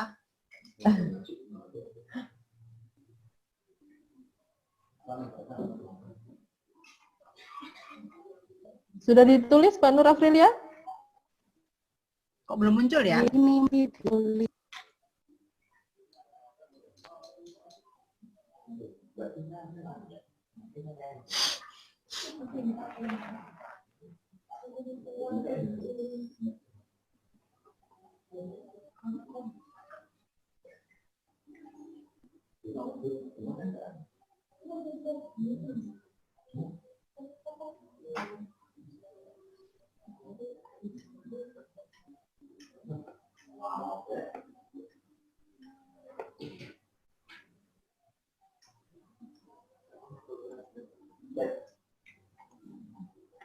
Nggak apa-apa, sambil Baik. belajar.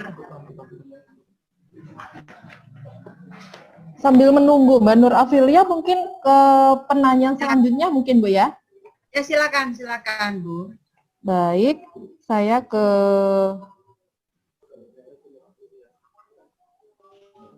Oh sudah, Mbak Nur Afrilia. Oh ya, sudah masuk Ibu.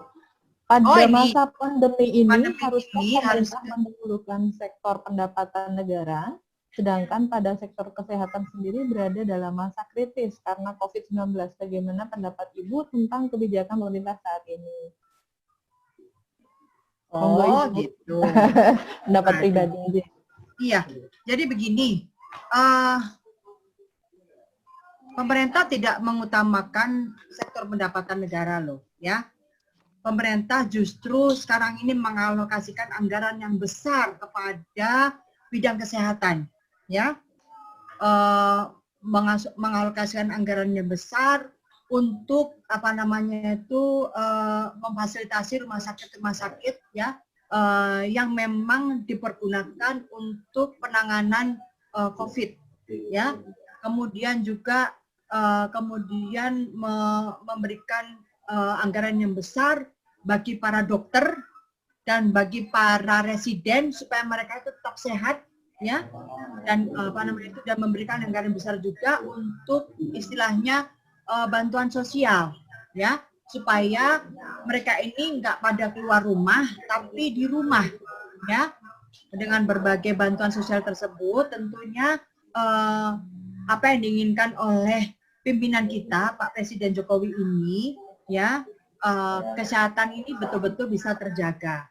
Banyak dibagi masker-masker, banyak dibagi apa namanya itu, banyak dilakukan rapid test, kemudian swab, itu semua yang membiayai negara loh, ya. Yang membiayai adalah negara, ya, dari APBN, ya. Jadi tidak betul bahwa pemerintah itu mengutamakan pendapatan negara, ya, hanya mengutamakan mendahulukan sektor pendapatan negara, tapi tetap memperhatikan, tetap mengutamakan bidang kesehatan, karena itu yang penting. Kalau SDM-nya nggak sehat, mau apa? Nggak bisa juga kita bergerak. Kalau semuanya pada sakit, banyak yang meninggal, ya kan? Rumah sakit semua penuh, dokter-dokternya pada ambruk, nggak bisa. Jadi memang yang didahulukan tetap faktor kesehatan, ya. Walaupun yang kedua perlahanan kita harus bangkit, ya, kita harus bangkit karena kita tidak mau terpuruk terus-menerus begitu. Ini polisi dari Bapak Presiden seperti itu.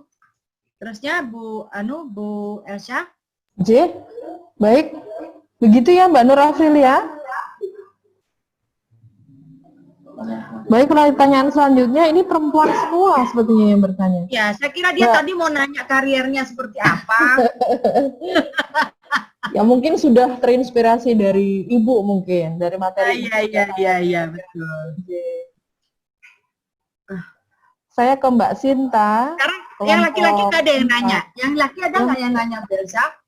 Ini perempuan kebanyakan Ibu. Oh, perempuan. Laki-laki mana nih? Ayo. Jangan kalah sama perempuan.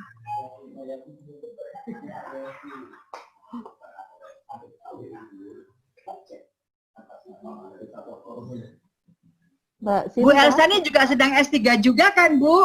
J, betul Ibu, saya sedang. Nah, itu bisa menjadi role model, bisa menjadi inspirasi bagi yang lain juga, bagi adik-adik atau anak-anak sekalian, ya. Jadi tetap semangat, tetap maju. J, baik. Mbak, bukain Mbak Sinta. Udah. Mbak Sinta. Assalamualaikum. Sudah terdengar suara saya? Iya, sudah Mbak Sinta. Bukan Mbak ya, Sinta. siapa namanya? Sinta, Ibu. Oke, Mbak Sinta, anakku. Mbak Sinta disebutkan nama prodi. Ya. Assalamualaikum warahmatullahi wabarakatuh. Perkenalkan, nama saya Sinta Amatul Balunka dari Fakultas Ekonomi Program Studi Manajemen. Ya, oke. Ya. Di sini saya mau tanya, tadi kan Ibu bilang harus ada pembentukan karakter dalam setiap mahasiswa. Nah, karakter yang menjadi titik fokusnya itu seperti apa ya yang harus ada di pembentukan karakter dalam pendidikan itu? Oke. Ya. Sudah Ibu. Aku bisa ngeliat wajahnya gede banget ya. Aduh, Mbak Sinta, anakku Sinta yang sekarang masuk di Fakultas Ekonomi jurusan Manajemen. Memang karakter itu dibentuk sejak kita sejak kita lahir ya oleh orang tua kita, ya. kemudian nilai-nilai kita pada saat pada waktu kita masih di dalam keluarga, ya, nilai-nilai agama tentunya masuk ke dalam diri kita. Dan kalau kita lihat kalau kita nilai-nilai agama yang masuk dalam diri kita tuh apa sih gitu ya? Apa coba misalnya di dalam keluarga dulu yang penting kan, ya, misalnya nilai-nilai moral yang umum gitu ya, nilai-nilai moral yang berlaku di dalam masyarakat, kemudian bagaimana kita bisa menghargai orang lain, bagaimana kita bisa menghargai perbedaan, bagaimana kita bisa bermusyawarah untuk bermufakat dan sebagainya. Itu nilai-nilai dasar yang penting yang kita dapat, yang harus kita miliki ya. Pertama, nilai-nilai agama. Nilai agama itu sudah pastilah ya, itu menjadi istilahnya itu pondasi kita ya, nilai karakter yang dari agama itu pondasi kita. Kemudian bagaimana kita bisa menghargai orang lain, berbagi dengan orang lain gitu ya. Bagaimana kita bisa ikut simpati dengan kesusahan orang lain ya. Itu penting sebagai modal awal. Nah, kemudian karakter yang lain itu tadi harus mempunyai integritas ya. Integritas, kalau kita mau kerja terus punya integritas dulu nih, kejujuran ya. Kita yang paling penting itu jujur. Kalau kerja itu jujur. Kalau kerja nggak jujur udah selesai, tamat. Kalau ketahuan udah tamat, udah selesai ya. Punya etos kerja yang kuat. Etos kerja yang kuat ini dibentuk oleh kita sendiri, oleh lingkungan kita ya, dan juga bisa juga oleh keluarga. Kalau keluarga itu mempunyai etos kerja yang kuat, pasti anaknya juga sama ya. Contoh, saya kembalikan ke diri saya sendiri, karena nanti Mbak Sinta kan juga akan menjadi ibu, dan mungkin juga sama dengan Bu Elsya. Ketika saya sekolah S2, S3, anak saya melihat bahwa saya itu terus-menerus belajar, tidak mengeluh. Artinya apa? Itu hasil kerja saya bangun dari diri saya sendiri, kemudian lingkungan saya melihat gitu ya, oh berarti mama, ibu itu etos kerjanya tinggi. Nah, ketika dia menginginkan karir yang baik gitu, tentunya dia akan juga melihat contohnya. Ya, contohnya siapa yang memiliki etos kerja tinggi ini. Nah, saya harap Sinta ini juga memiliki etos kerja, ya, etos kerja, etos belajar yang kuat, ya, be the best one. Tadi saya bilang, be the best one. Supaya apa? Punya karir yang baik, ya, integritas, etos kerja. Jangan lupa juga kita mau gotong royong, karena hidup di Indonesia ini sangat penting gotong royong, ya. Untuk kemaslahatan umat itu kita harus gotong royong, ya, memberikan simpati kita, memberikan empati kita pada kesusahan atau kesulitan orang lain. Ini kita harus bisa gotong royong, gitu ya, Mbak Sinta ya.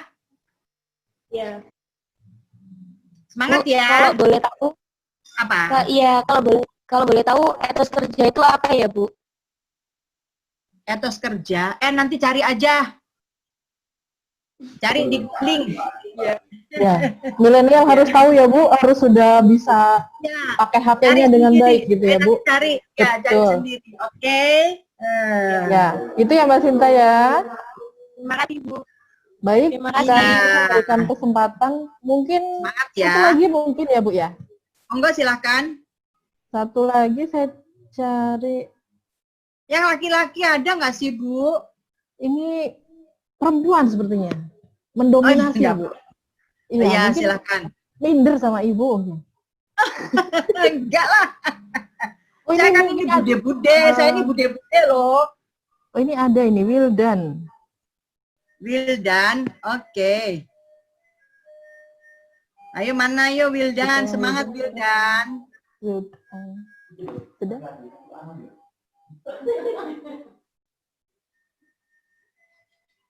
Baik, Mas Wildan. Mas Wildan. Ya. Anakku Wildan, kamu di mana? Udah dengar, Bu? Ya, sudah bisa terdengar. Monggo. Nama dan prodi disebutkan? Nama saya Muhammad Wildan Ardani dari Informatika. Teknik Informatika. Ya. Ya. Oke. Tanya apa yo? Jadi sekarang kan di negara kita kan banyaknya kerja keras. Lah timbulnya teknologi ini sudah memperbanyak kita hidup di kerja cerdas. Lah gimana cara saya mempermudah kerja saya jadi kerja cerdas gitu, biar nggak terlalu keras gitu lewat apa bisnis atau apa atau gimana gitu. Mungkin tipsnya gitu ya, tips dari Ibu Femi bagaimana agar merubah kerja keras ini menjadi kerja cerdas, begitu Mas Wildan? Ya, lewat teknologi mudah gitu. Lewat teknologi. Oh, lewat teknologi. Oke, karena mungkin Mas Wildan ini kan informatika Ibu, jadi teknologi berhubungan erat dengan teknologi begitu. Jadi mungkin pertanyaannya begitu, bagaimana agar menjadi kekuatan gitu. Kekuatan ya. Ya, lebih memang pertama kerja cerdas itu diawali dengan kerja keras dulu. Kalian tahu seperti apa, ya kan? Kerja keras itu bukannya kalian mengeluarkan keringat, bukan ya. Kerja keras itu ada yang di kepala inilah, itu ya, menimba ilmu, mencari tahu, mencari informasi, ya. Bagaimana sih sekarang ini menciptakan ya inovasi, ya, menciptakan kreasi-kreasi baru, ya. Itu tadi supaya menghasilkan sesuatu, ya. Itu tadi kerja cerdas tadi, supaya kerja cerdas tadi Anda harus bisa menghasilkan sesuatu, menghasilkan inovasi, ya, supaya menghasilkan sesuatu yang baru tadi. Nah, sebelum kerja cerdas tadi harus kerja keras dulu nih, cari-cari informasi, gitu kan? Apa yang terjadi di dunia ini, ya? Mencari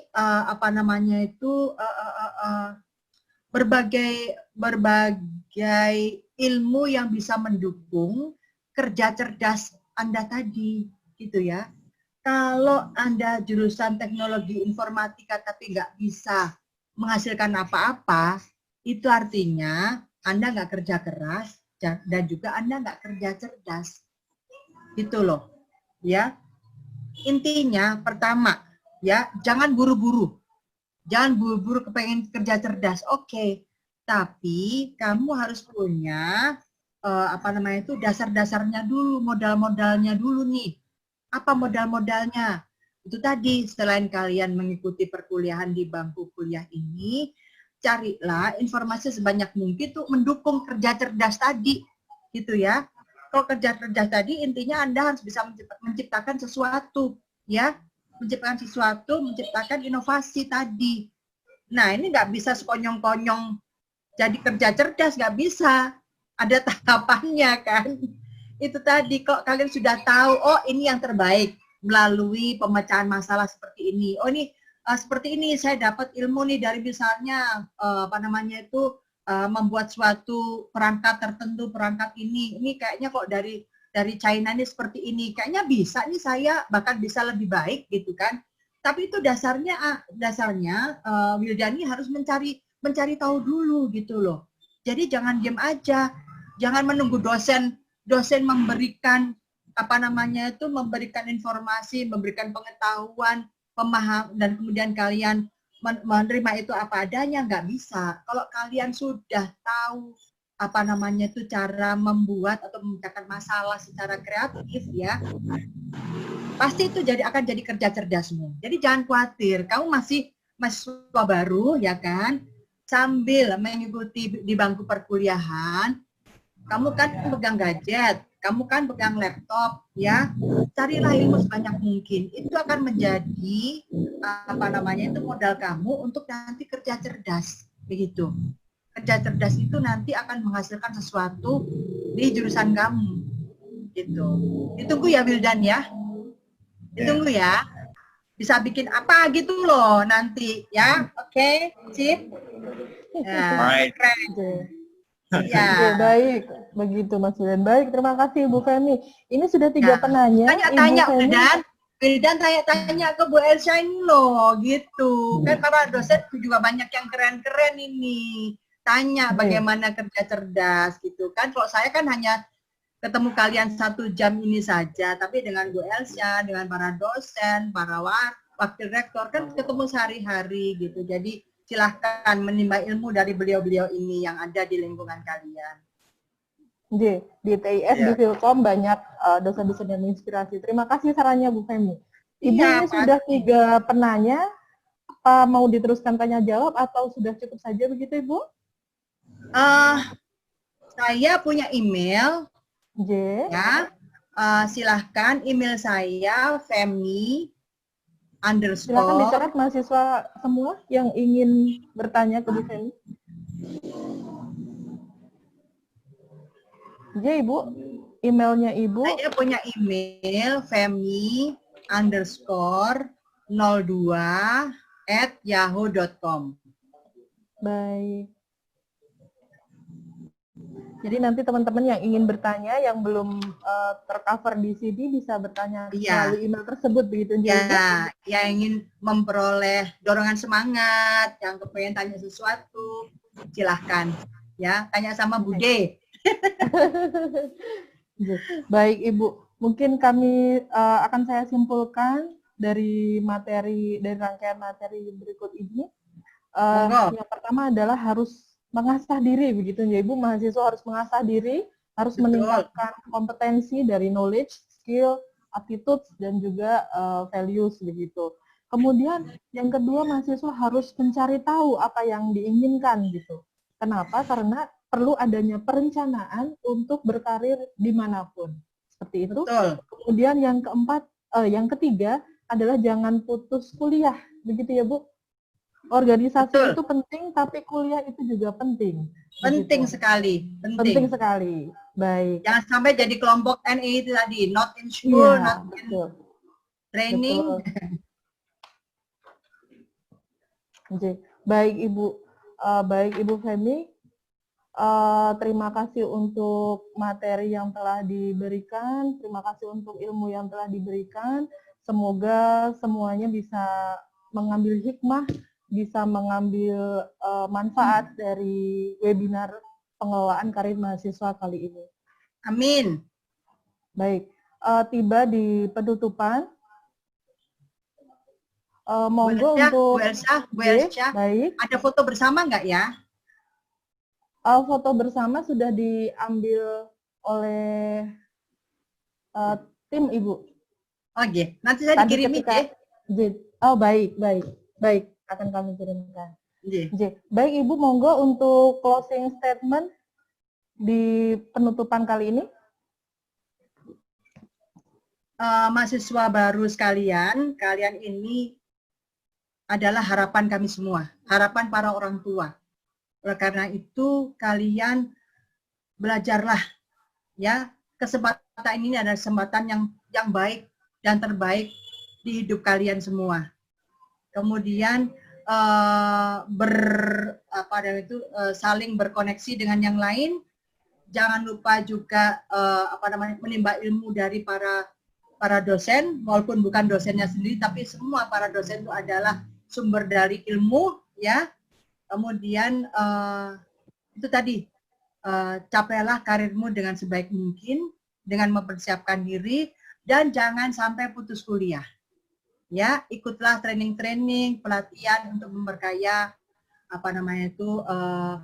memperkaya ilmumu, meningkatkan kompetensimu, ya, dan tetap bersilaturahmi dengan perguruan tingginya, kalau nanti lulus dengan teman-temannya, begitu.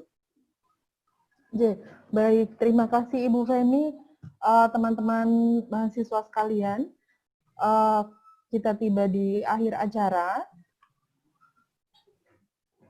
Baik, semoga acara webinar pengelolaan karir mahasiswa ini dapat diambil manfaatnya, dapat bermanfaat bagi karir untuk teman-teman semuanya. Amin. Saya selaku moderator, saya Elsa Rosida selaku moderator, meminta maaf jika ada kekurangan dalam pembawaan mulai awal acara hingga akhir. Baik, kami akhiri. Kami Bu Elsa, mohon maaf juga. Mohon maaf, lahir batin Ibu. Wassalamualaikum warahmatullahi wabarakatuh.